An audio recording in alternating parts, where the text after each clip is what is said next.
ኩሽና የዛኛው ክላስ ስለነበረ የቀረኝ ቃላ ያላመጣሁት ነበረ ላመጣ ሲሄድ ያረሳሁት ማለት ነው። እና ለማንኛውም ሁለተኛው እንደዚህ ነው አወጣው። ከዛ ቀጠለ ማለት ነው። እንደዚህ እያደረኩ ለማንኛውም እስከ መጨረሻው ጋገርኩ። የቀረ ሊጥ የለም ሁሉንም ማለት ነው። እና ይሄን የመሰለ ቂጣ ጋገርኩ ጨረስኩኝ። ከኩሽና ልወጣ ነው ማለት ነው። የእንጨት ስራ ደስ የሚላችሁ ነገር ቶሎ ማገድ አድርጋችሁ የእንጀታችሁን ታደርሳላችሁ። ስቶፕ ሲሆን ግን ጠብቃችሁ ነው በቃ። አንዳንዴ ቀንማ ኃይል አይኖረውም በቃ መጠበቅ ነው። ስራ ላለው ሰው ደግሞ ያ መጠበቅ ምን ያህል መስዋዕት እንደሚያስከፍል እሰቡት። እንደኔ ሱቅ ጠባቂ ለሆነ ሰው ማለት ነው ገበያ ብዙ ሊያመልጥ ስለሚችል ቤት ሆናችሁ ያንን ስትጠብቁ ብዙ ገበያ ያመልጣችኋልና ለማንኛውም ያው ኑሮን እንዳቅም ዞሮ ማስኬድ አያቅትም። እና አልሐምዱሊላህ እንደዛ አድርጌ ጨጨብሳዬ ይሄን ይመስላል መጨረሻ ላይ ማለት ነው።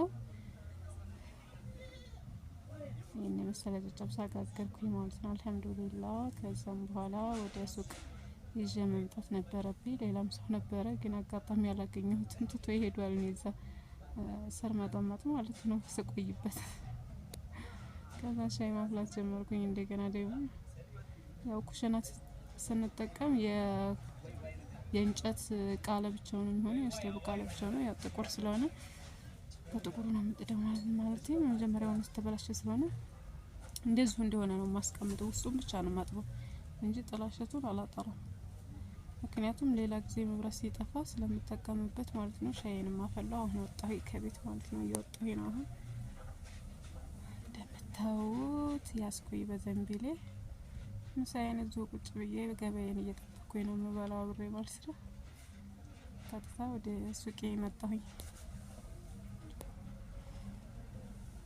እና አልሐምዱሊላህ ጃማ ተሻሽሏል። በነገራችን ላይ መስመሩ ራሱ ምርጥ እየሆነ ነው። ስለዚህ አሁን ሱቄ ገባሁኝ። አሁን ያለሁት ሱቅ ነው። ስመጣ ያው ሰውዬው የለም። እኔና አብድላ በላን ማለት ነው ለብቻችን። ከዛ ሻያችንንም ጠጣን አልሐምዱሊላህ። ለማንኛውም የዛሬ ብሎግ ይሄን ይመስል ነበረ። ሰላም አለይኩም ወራህመቱላሂ ወበረካቱሁ።